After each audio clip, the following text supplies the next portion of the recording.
Gators Breakdown episode 62 is ready to go, where will review the NFL draft for the Florida Gators. I am your host, David Waters. You can find me on Twitter at GatorDave_SEC. And my co-host tonight, Joey Vizzi. You can find Joey on Twitter at JoeyV_SEC Sports. Joey, my friend, how you doing? Good, David. Good to be back after missing last week. So definitely good to be back. Definitely good and great to have you back as well. Joining us this episode is Mark Moses of the Mark Moses Show on Sports Radio 1560 down in Melbourne, Florida. Mark, thanks for joining us here again on Gators Breakdown. Guys, thank you so much for having me on. Joey looks like he's been watching the draft for the last 7 straight days. That's the look he has right now. Joey was fantastic on draft night. He looks like he's ready to sleep for 3 days now. Is that true, Joey? I'm tired. Yeah. I think we all are. I was, deep into the draft too, and then I had a big concert fest all weekend, so I'm still trying to catch up from that. Yeah, long weekend to do a long day at work today. I'm ready to hit the leg.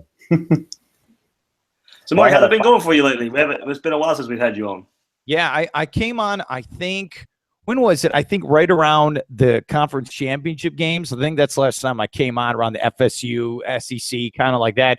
It's been a long couple months, and you know what's funny, guys?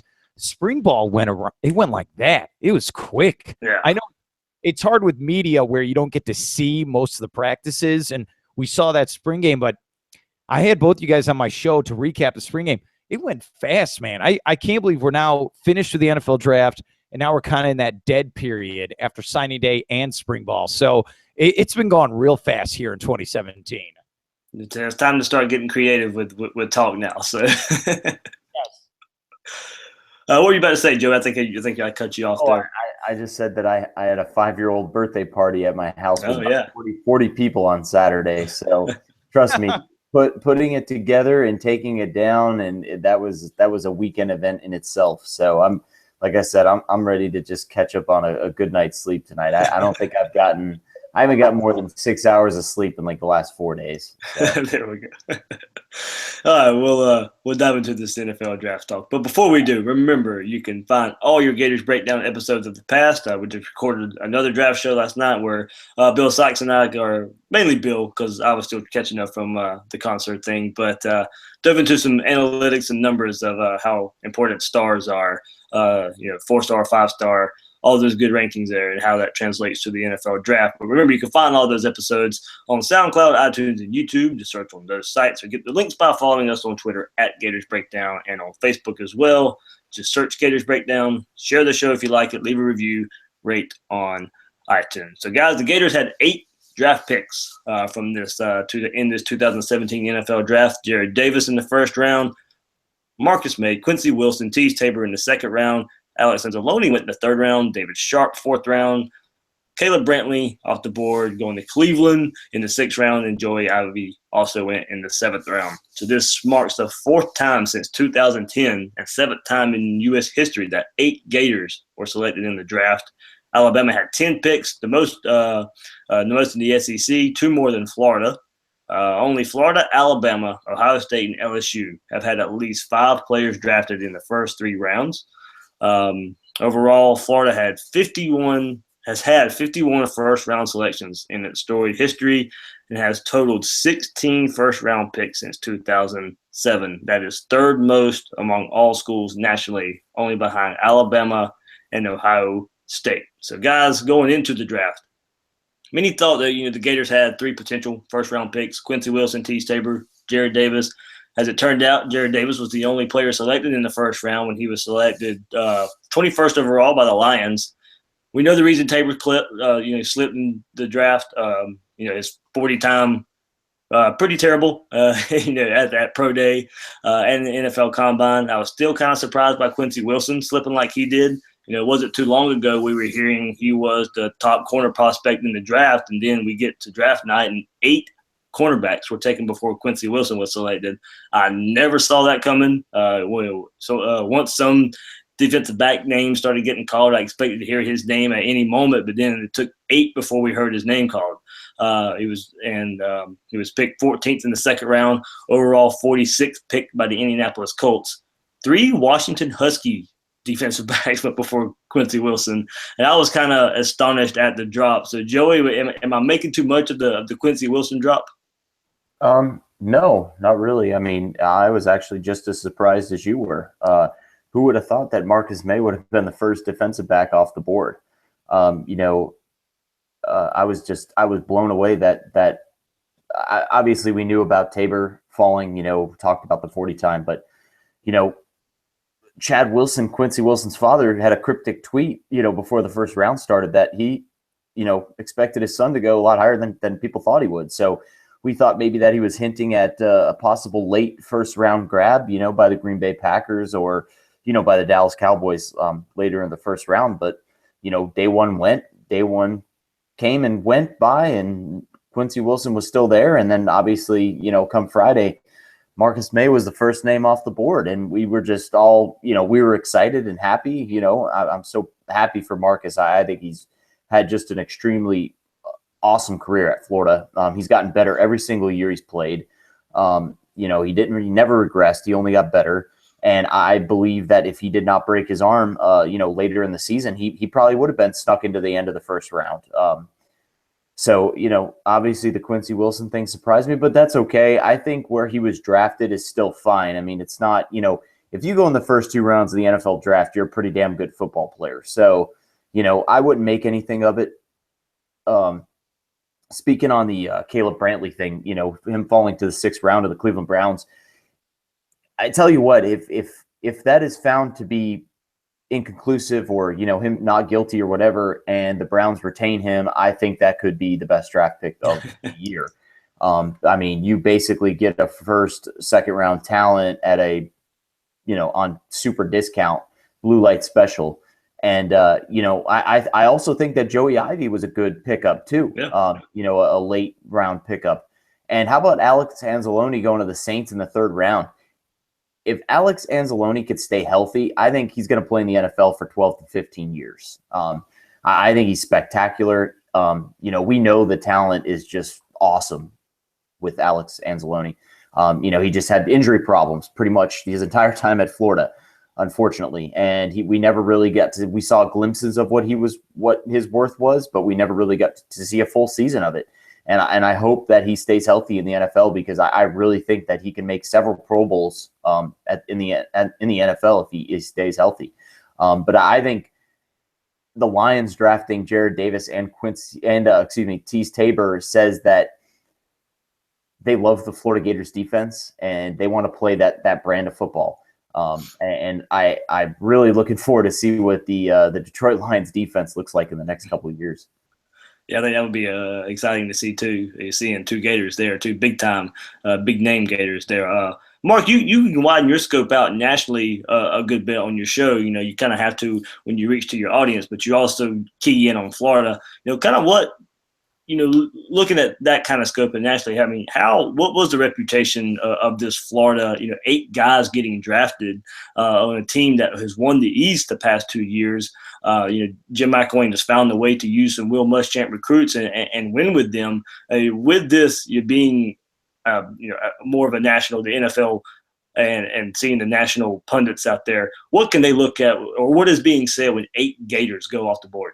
Well, when you look at the stats, and I loved your stats, David, I have this sheet right here where it looks like I'm looking at, I don't know if you can see this, it looks like I'm looking at Rivals top 25 2017 recruiting class. Like, that's what it looks like, but it's not. It's what you guys said. Alabama, 10 players drafted, 4 in the first round, 2nd and 3rd round, 5, 4 through 7-1. Then Gators with 8. So it looks like it's really saying, you know, 5-star, 4-star, 3-star. That's exactly what this looks like right here. But it's not. It's with the draft picks. 8 players drafted, like you're saying, 7 on defense, 1 offensive lineman. That goes back to Will Muschamp. I know Joey doesn't want me to say that. I know he wants to move on, but literally, these are all Muschamp players. You look at all the players he got drafted to the NFL defense. It shows and it proves he did not know offense. There are no offensive players. Who's the last skilled offensive guy to get drafted by the Gators, go to the NFL, and make a real impact? I know Matt Jones was there. There's a couple players that have been here in the last couple of years, but I mean legitimate big time impact on the offensive side of the ball. It's been a long time. Jordan Reed. He was an Urban Meyer recruit. Yeah, so it's been a while. You're right with the Redskins. It's a good answer, man. But you look at this overall, and this is what's so funny with the NFL draft. You got to remember, we had Todd McShay a month ago say 4 Gators are going to go in the first round. We only had one. It was Jared Davis to the Detroit Lions. So what's interesting is you have the projections on where people are going to go, and then you see where they actually go. He said there's no offensive talent in round 1, but 3 wide receivers in the top 10, 3 quarterbacks taken with the first 12 picks in the draft. And I know my Bears are insane with what they did, but it's funny how many offensive players were taken in round 1 and then how many DBs were taken in round 2. You thought a lot of those guys were going round 1. They didn't. They went to round 2. But you're right, Joey, where it's like you go in round 2, you're still a hell of a player. You're still going to make an impact for a football team. I'm amazed. And I agree with you. I'm amazed that he dropped that much. I know the 40 time wasn't good, but he's got the size, and he was playing great DB for the Gators the last 2 years. I would have gone higher on him, but who's that? T. Tabor? Yeah. Did I call him Jalen Tabor? Am I not allowed to do that? No, that's fine.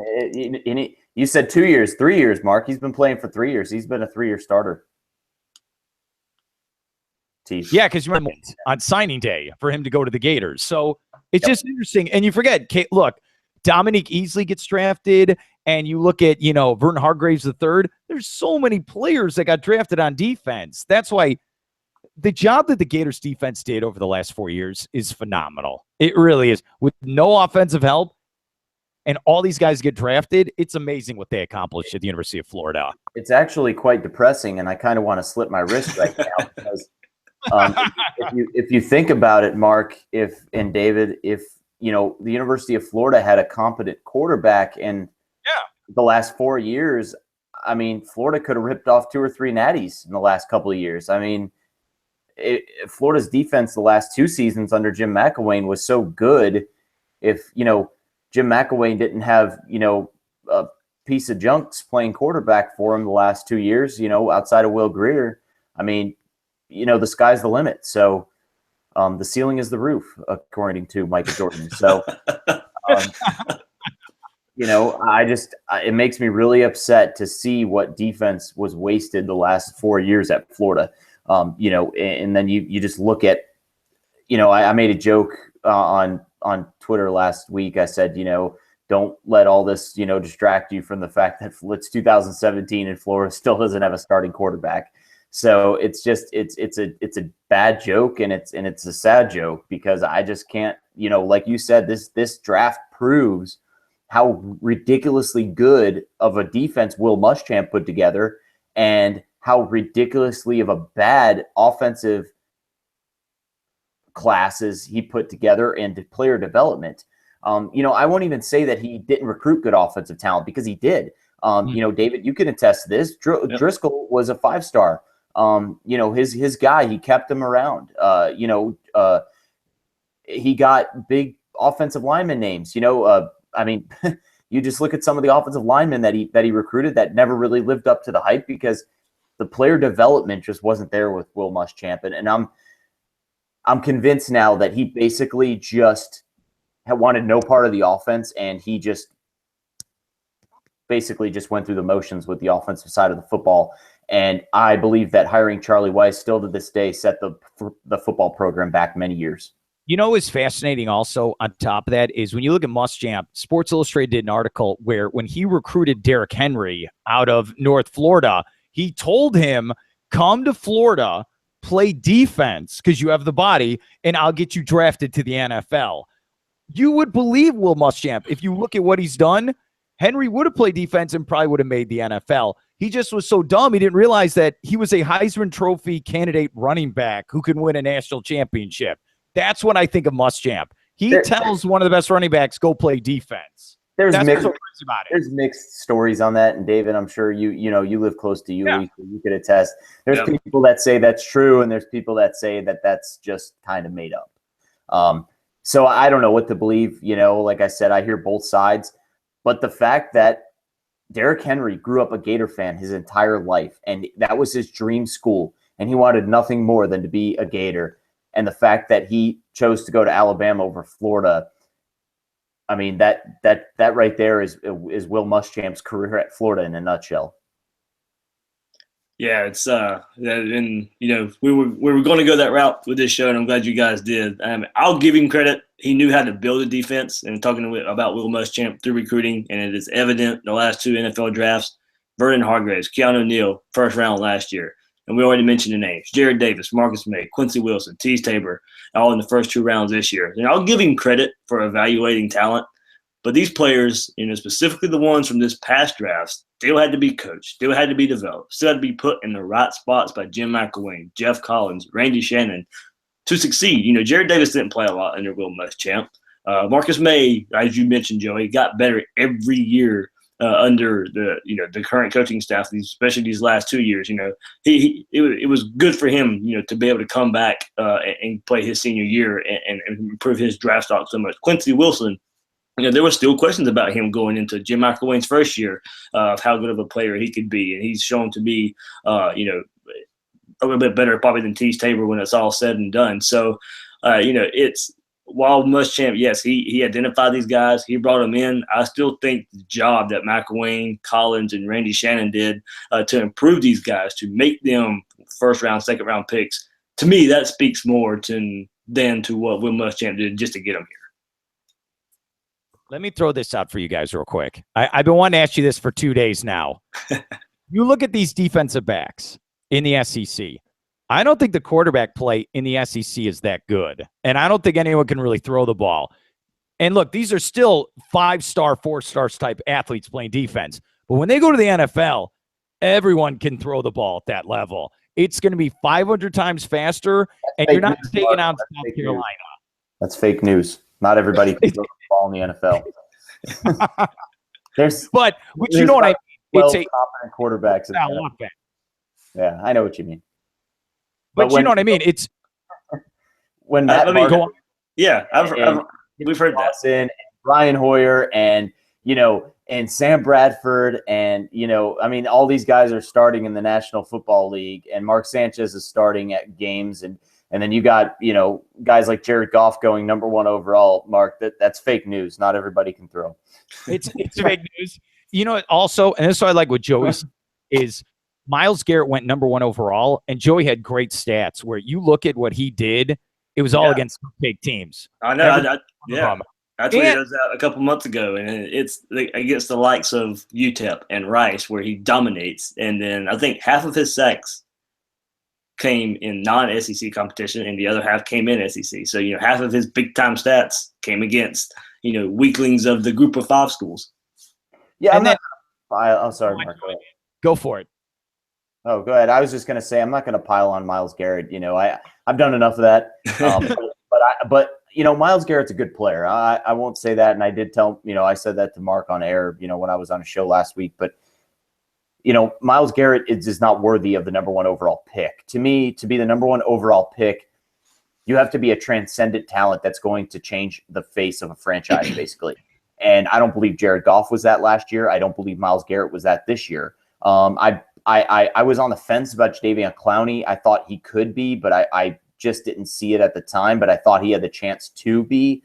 And he's starting to get better now. And I think with J.J. Watt coming back to the Texans this year, being on the other side of him, I think that's going to free up the double team off of Clowney and allow him to get to the quarterback a lot more. And I think he's going to have a really good year this year. But to me, a number 1 overall pick, is a guy like Andrew Luck, a guy that literally comes in and is the centerpiece of a team. That to me is what a number 1 overall pick is. Myles Garrett to me is not a number 1 overall selection because I think he's the kind of guy that could have a few good seasons, but I just don't see him being a Hall of Famer in the future. I don't.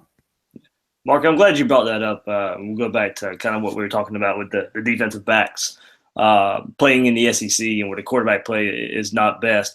I think what I take away from what Florida did is when Florida played those teams, they did what they were supposed to. They did dominate those teams that, Missouri coming, I think, averaging close to 500 yards passing, when they played Florida, and Florida completely shut them down.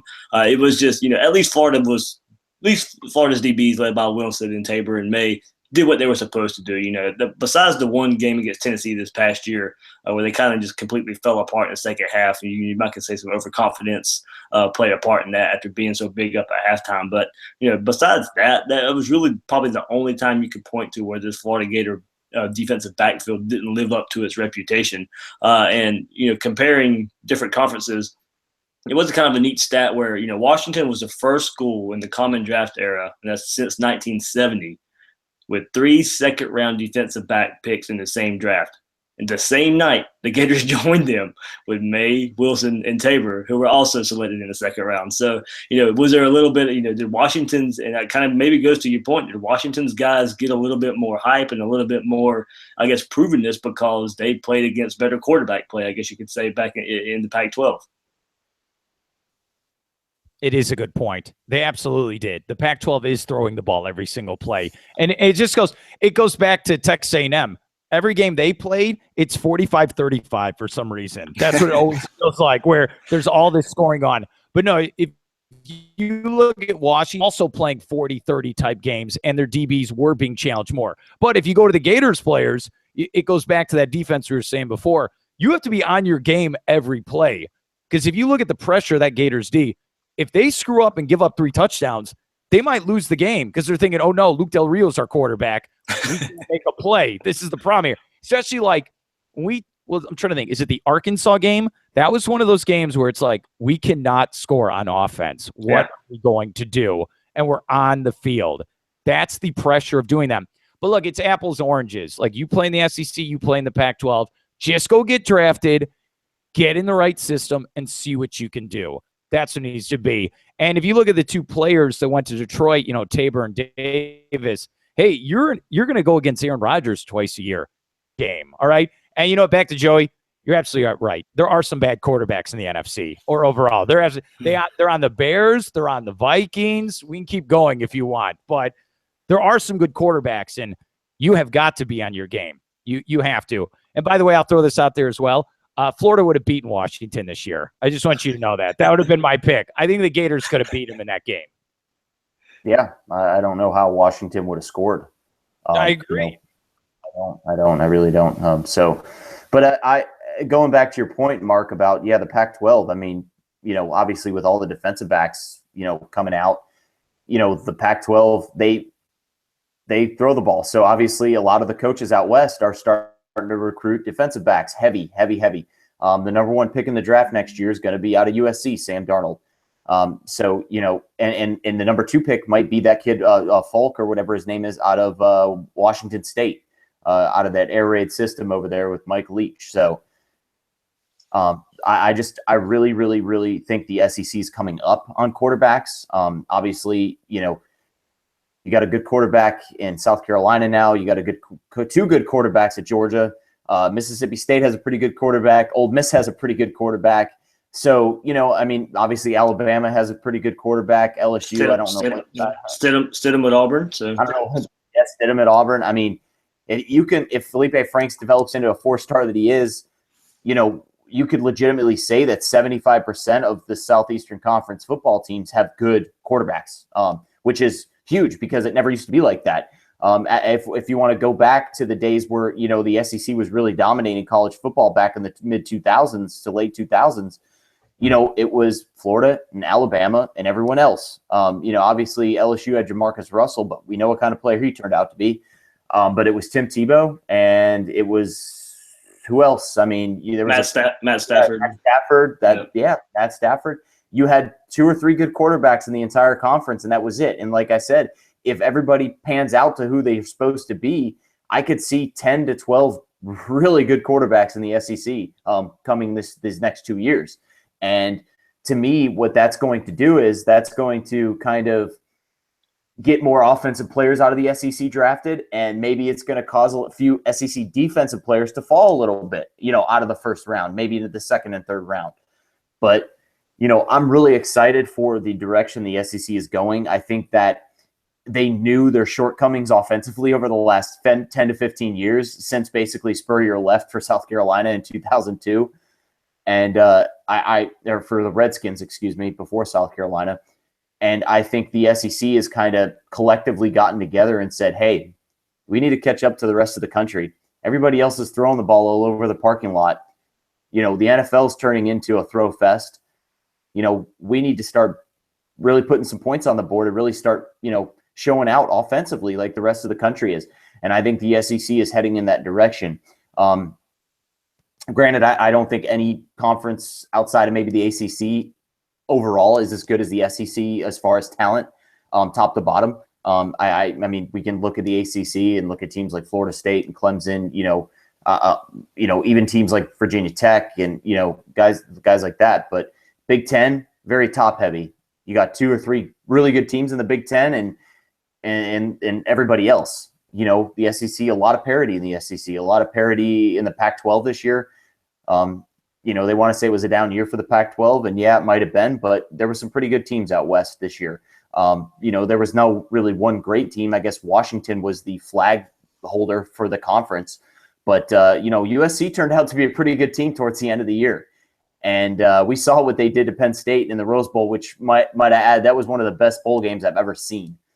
That was an excellent game. I don't know if you guys got to watch that Rose Bowl this year between Penn State and USC, but that was pretty awesome to see those two quarterbacks, McSorley and Sam Darnold, battle it out.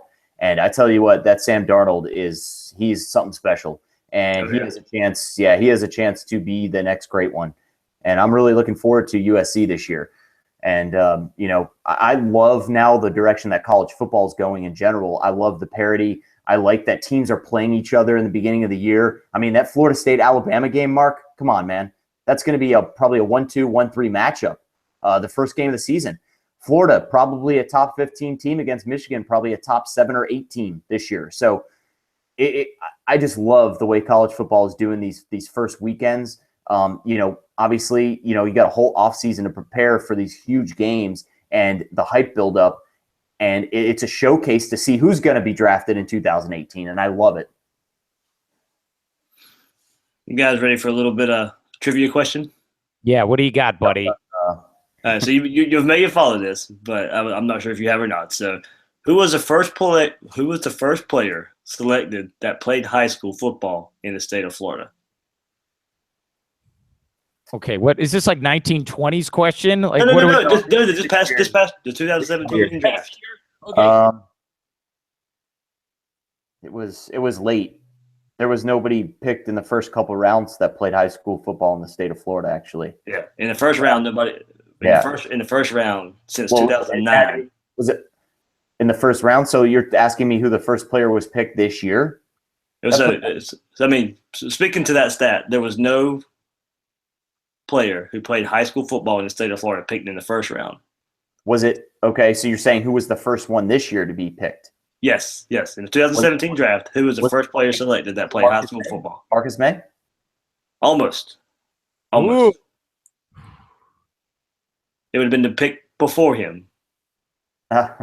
Forrest Lamp out of Western Kentucky. Forrest Lamp, yeah. Oh, there you go. He was picked 38, one spot ahead of Marcus May. Played at Western Kentucky. He played high school football in Venice. So, yeah. Where are you getting these questions?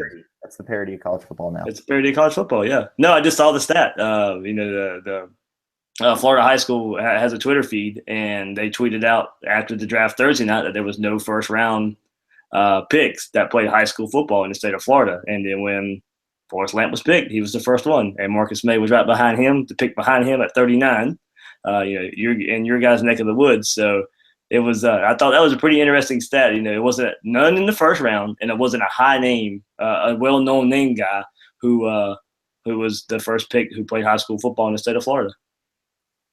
I want to throw out this one thing for Mark, and I want Mark to think about this. Barrett Salee, our old friend from ex Bleacher Report guy, now with SEC Smothered and Covered on V Sporto with his podcast. He has his SEC power rankings for 2017 up. Oh, I have another one too. He has Bama 1, Auburn 2, Georgia 3, and Florida 4. So he's got Georgia division, pretty much. He's got Georgia. He does. And Auburn. So who gets hyped more? Is it Auburn or is it Tennessee to do 10 to 11 wins? Every year. LSU gets picked every year LSU can't even win their division. They can't even beat Alabama, but yet every year they're national championship contenders. I don't every year with them. So that's what it is. It is every year. Tennessee's not every year. Okay, that was kind of hyped up and blown up. Tennessee was just a few years in a row, but LSU is literally, David, you can attest to this, every year. Every year. Every year. LSU hasn't had a quarterback longer than Florida has, and they every year. When I think of the NFL draft with LSU, you think about their wide receivers, where you had Jarvis Landry and Odell Beckham Jr. Those are the two guys on your roster at the same time. Both first-round picks picked in the top 20 the same draft, and you couldn't do anything with those guys. That's amazing. Everything we've said about Florida these last few years can be exactly said for LSU if they had a quarterback. Florida's had a better defense than LSU's had. Yeah. So, you know what's the other one, guys? Florida. You know what's the other one that just blows my mind is when you looked at the mock drafts and they're like, oh, Josh Dobbs from Tennessee, he might go in the mid rounds. He might be a good quarterback. He couldn't throw the ball. The only leave me alone. Yeah, leave me alone. My Steelers drafted him. Don't do it. So it's Big Ben, Landry Jones, and then Josh Dobbs, third stringer. No, it's going to be Big Ben and then Josh Dobbs, because Josh Dobbs is actually better than Landry Jones. Oh man. They had him on Gruden camp, and I was like, no, I'm turning the channel. No, I don't want to see this. He can't complete a pass. Just stop it. Hey, before we leave this draft talk, I think it has to be brought up. The whole Caleb Brantley situation, it came out when he was picked. Then a story came out where a coach was, quote, said, I would not take him even if he was undrafted. Teams need to stay away. It kind of came out, and then it was kind of put out there that it was former Florida Gator defensive line coach Brad Lawing, who is now at FSU, was the one who said that. If you follow Florida closely, you know Brantley and Lawing did not get along when Lawing was here. But still, if it's true, and most people have kind of backed it up to where it was Lawing who said that, that is a petty move by a college football coach trying to ruin a young man's. We don't, and this has nothing to do with the allegations held against Brantley right now and the trouble he's going through. I'm just speaking solely about a football coach who we know, if you follow Florida closely, that who has an axe to grind with Caleb Brantley. So, Joey, I know you know a lot about the Lawing and Brantley story too. It's just that does not sit right with me. Separate it from the whole Brantley and the allegations of the abuse that he has. Well, David, this was obviously reported by several, beat writers, and one of them was Mark's good friend, Andrew Spivey. He was one of the ones that actually told me that it was Brad Lawing. And he also, was confirmed by Zach Albaverde with SEC Country. But, obviously we don't know for sure, so we can't sit here and say definitively that it was him and let's get the pitchforks and the torches and go bang on his door. But if it's true, and if it's found to be true, I think he should lose his job. I mean, I don't understand how a coach from another university is allowed to tamper with another kid's future like that. Obviously you can have an opinion, but how are you allowed on a competing university to, if it's true, I'm going to preface that, how are you allowed to just call up teams and listen, if teams called him and asked him his opinion, then it's fair game, David. I mean, whether he hates the kid or not, you can think that Brad Lawing's a piece of trash, and we all think that he is anyway. He's a drunk. But if teams did call him to ask him, what his opinion was, since he was his former coach, then David, it's fair game. You can't really, whether you want to say that, he has an axe to grind or he doesn't like Brantley or whatever, he can give his opinion. But if he sought out and called teams, on his own, I think he should lose his job. I think that's disgusting. It's filthy. But, we'll never know. It's just one of those things, I think. But like I said, I think Cleveland did this with Brantley because they know that it's such a low risk, high reward pick. You used an end of a 6th round pick on a guy that has end of 1st round, beginning of 2nd round talent. So if these allegations against Brantley turn out to be unfounded, which it sounds like they are. And it's just a quick cash grab by this young lady that accused him of punching her and knocking her out. Then Cleveland gets away scot-free, and they wash their hands, and Brantley makes the roster, and they basically probably get the best 6th-round player that they've ever drafted before. But if it comes to be true, or if Brantley gets charged and he's found guilty or whatever, then Cleveland's not on the hook for anything but a couple $1,000s. I mean, and they cut him. So I love this pick by Cleveland, because it's basically like, okay, we're just going to wait and see. And if you're guilty, then you're gone. If you're not, then we just probably got our best defensive lineman in this draft. And yes, I'm talking about best defensive lineman over Myles Garrett. Mark, you got anything to say about that? Well, did you get to hear that story? No. Here's the thing. Remember, this broke Monday. It was last Monday before the draft. This story of what happened, because it happened the weekend before. This thing you got to remember. You can't put yourself in this situation, but at the same time, we don't understand what these star athletes go through when they go out to the bars or the nightclubs, or even just going to the grocery store. We don't understand what can happen to them, but you got to be smarter. You can't put yourself in that situation, innocent or guilty, that close to the NFL draft. And then here's what happens. Then all these reporters, these block of the story. Are there any other incidents? Can we talk to a former coach? It's called sharks are in the water. They're looking for blood. They want to figure it out. But I kind of agree with Joey. You can't say that about a player. You can't try to destroy his future by your comments because you have something personal against him. That's why there are no winners in this story. And hopefully Cleveland does get a good pick and it does work out. But it's pretty sad that he dropped to the 6th round. I mean, what he did at the University of Florida on defense, you're in the 6th round, but hey, he's going to have a chip on his shoulder. Hopefully he can figure it out. And look, it's the same thing happened to Peppers, the kid from Michigan. I know he was also taken from Cleveland at the end of round 1. He could have been even higher, and he got into trouble. Same thing with Reuben Foster. You have got to. This is the most important moment of your life. Do not get in trouble before the draft. This is what I said on the air. Put me in a bubble. Let me hang out with my mother for 72 straight hours, and then I'll go to the NFL draft. But look, you guys went to college. When they go out, people are going to try to start fights with you. They're going to try to get you into trouble. That's why it's very hard for some of these players, and it's hard for us to understand. We've never really been in that situation before. That's why it's kind of a crazy story. But hey, I agree with you, Joey. Hopefully it works out for him. I mean, hopefully he does make a good NFL career, but we got to wait and see on that.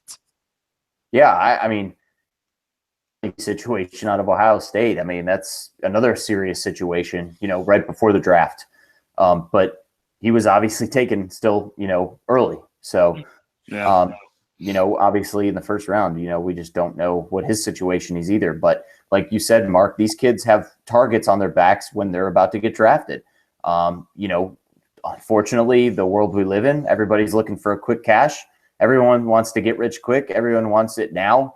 And women see these guys as cash cows, and quick cash. And women will try to not only get somebody jammed up legally, they will try to get these guys to get them pregnant so they can have their child and get child support for the next 18 years. And it happens. I mean, it's true. It's sad. It's not, it's not funny. It's true. It's sad.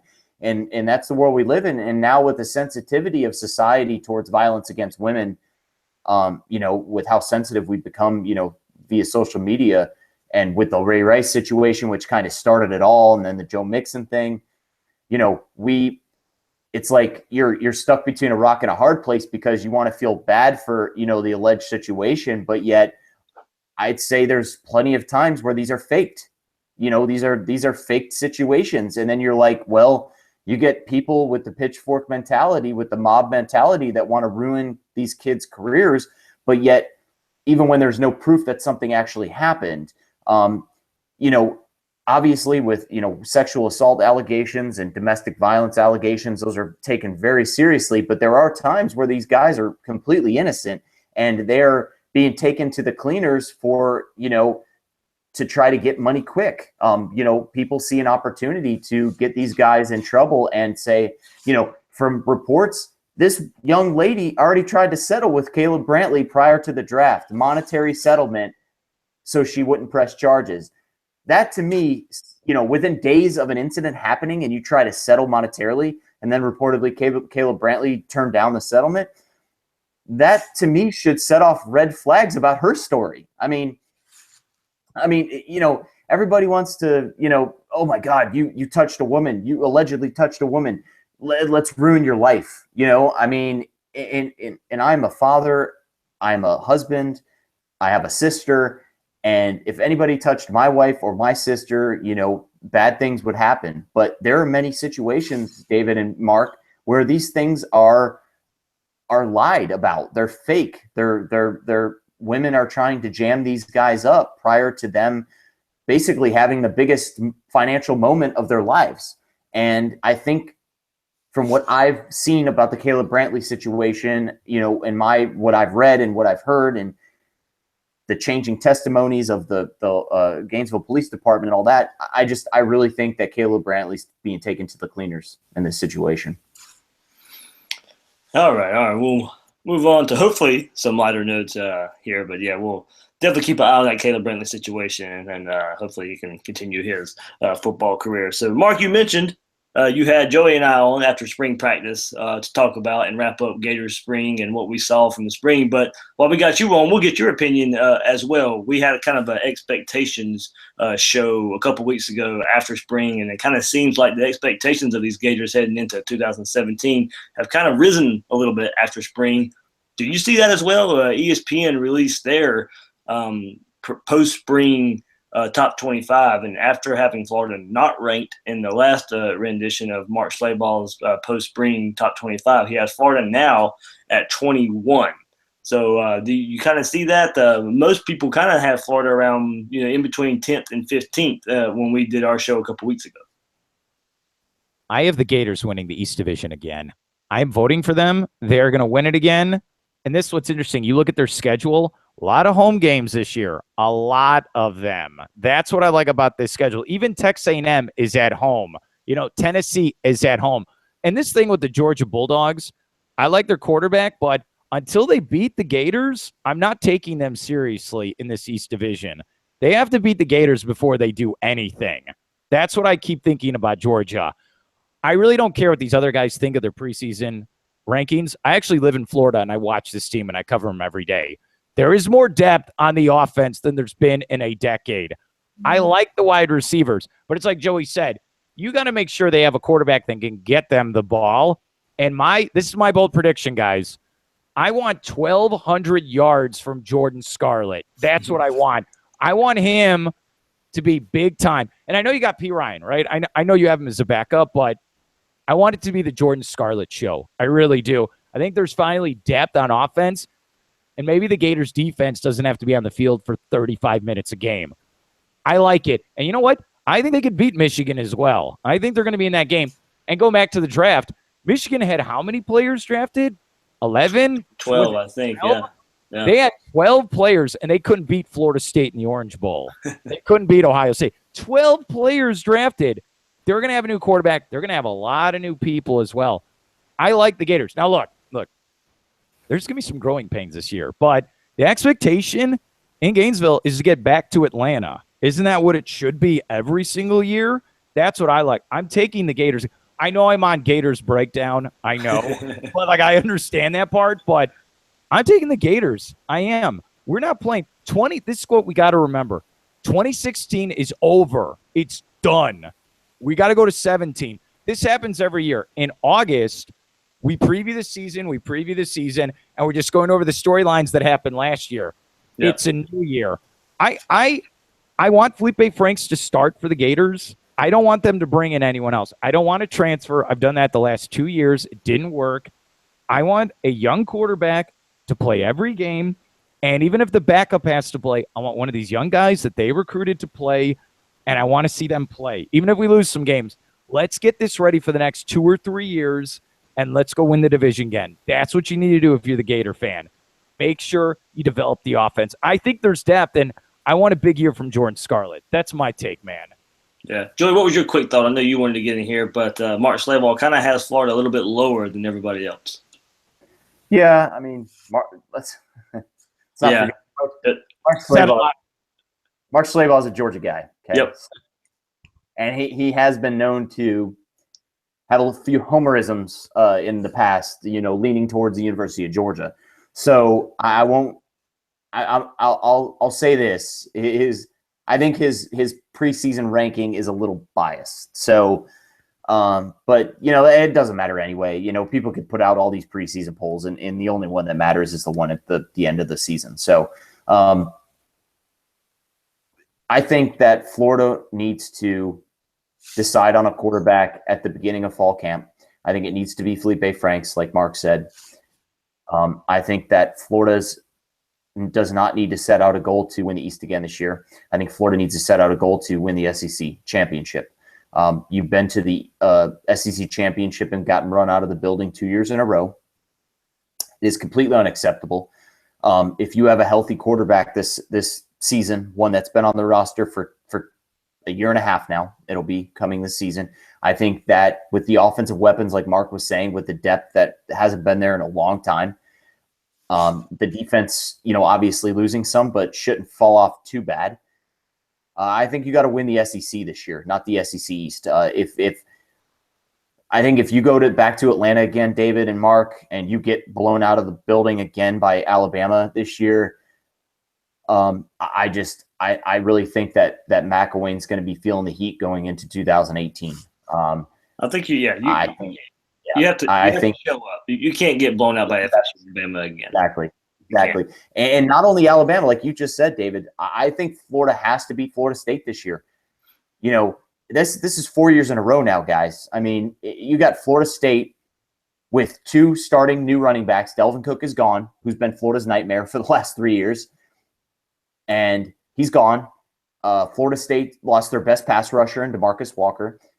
And they're coming to Gainesville this year. I think you have to beat Florida State. I think beating Florida State and winning the SEC are your two goals of the season. Beating Michigan would be fantastic, Mark and David, and to start the season off the right way. But if Florida loses to Michigan, it's not an end-all, be-all. So I'm not going to put all my chips in the center of the table on that game. I will put all my chips in the center of the table on that Florida State game at the end of the year, because you're not only beating Florida State to take back, your bragging rights, you're trying to win recruiting now. Okay. So, and that's a recruiting game. And Florida State's been whipping Florida's tail on the recruiting trail for the last several years, and it can't continue like that. I mean, this is embarrassing.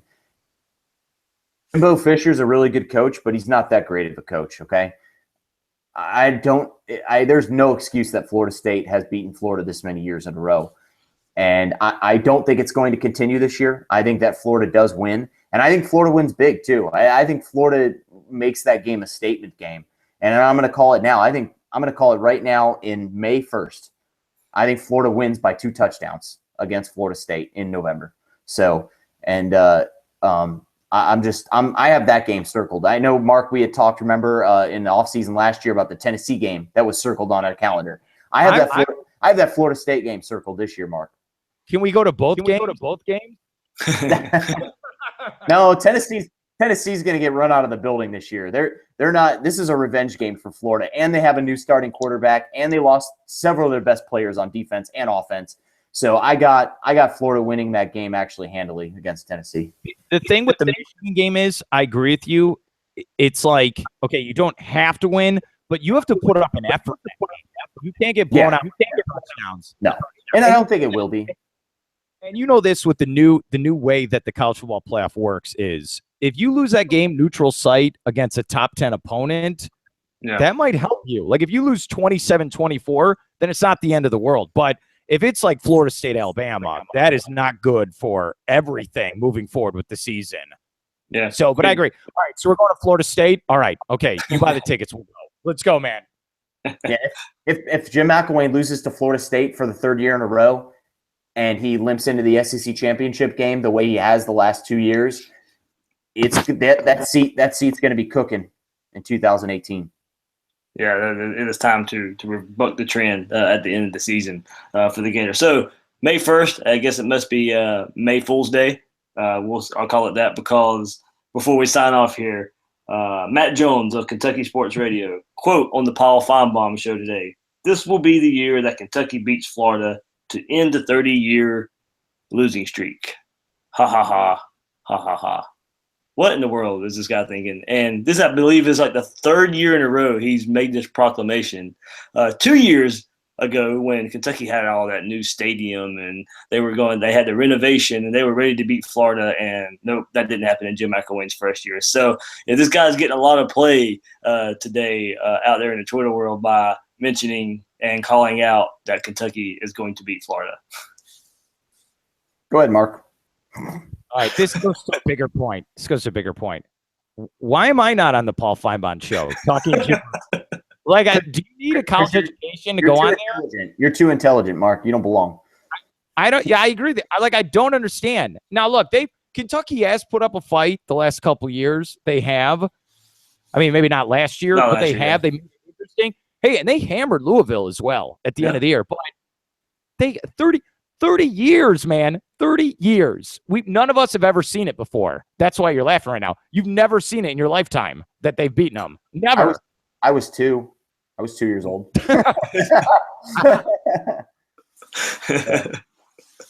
But yeah, that made the rounds before we came out. But before we came on this show, and I know Joey and I want to say this about Paul Feinbaum. You know, I used to love Paul, and I used to listen to him when he was just on radio out of Alabama, because I was really entertained, and I think there was good insight on his program. But he's become almost like a side show, you know, like a circus act. You know, his program. I mean, you're getting clown. I mean, Spencer Hall from EDPS is on there as a caller, you know, now, and he's just a weird character. Okay. And if you follow his Twitter account, I mean, it's just how is he considered a football knowledgeable mind that, you know, should give his opinion about college football? He's basically just a kind of a dry humor, you know, hipster jokester, you know. I don't know how to describe him, but, you know, and then they got guys like, you know, Matt Jones on, you know, and some of the people that he's had on, especially over the last 6 months, are just, I mean, it's becoming silly. I don't listen to him anymore. I used to listen to him every day, and I just don't even have the time anymore to give that credence. And like you said, David, Matt Jones has picked Kentucky to beat Florida the last 3 years. And like I tweeted out earlier, if you throw crap at a fan, it's going to stick to the wall sometime. Eventually. So he'll just keep saying it and saying it and saying it until it happens. And then all of a sudden he's a prophet, and the Kentucky fans love him. So, but he's worse than Jerry Tipton. So what was going on at this 5-year-old birthday party? You were like spitting fire tonight. Like, what is going on, Joey? What happened at the party? No sleep. It's no sleep. I had 20 kids over. I bought about 10 pizzas from Domino's. I had their parents over. I had a giant water slide in my backyard. It took me about 3 hours to set up, about 4 hours to clean up. So yeah, I'm a little cranky. I apologize. You're fine, man. All right, guys. Before we sign off, anything else? Have any energy left? Okay, Mark, I want to thank you for joining us here again. I'm gonna get it right down. Mark.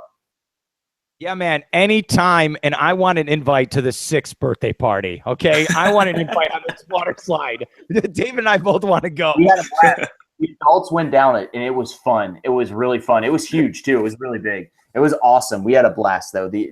After a few beers, you know, you go down that water slide. And it is fun. Thanks for having me on, guys. I appreciate it. All right, Mark, thanks. This has been Gators Breakdown episode 62, where we have reviewed the Gators NFL draft for 2017. You got Mark and Joey's thoughts there, and a little bit of outlook for these Gators. So, Joey, man, thanks for we kicked out another one, man. Yeah, man. Every week. Can't wait to have Bill back next week. And we got Chad Wilson on the program next week. Quincy Wilson's father and Marco Wilson, soon to be Gator. His father will be on next week, and he'll be telling us what it was like being with his son on draft night. And when he got picked, and we'll ask him about his expectations for his son his freshman year at Florida. That will be a good show, yeah, with Chad joining us there. A lot of insight there. I'm sure we'll be able to share with us. So for Joey Vizzy, you can find Joey on Twitter at JoeyV_SEC Sports. So for Joey, I'm your host, David Waters. You can find me on Twitter at GatorDave_SEC. So for Joey, I'm Dave. Thanks for listening to Gators Breakdown.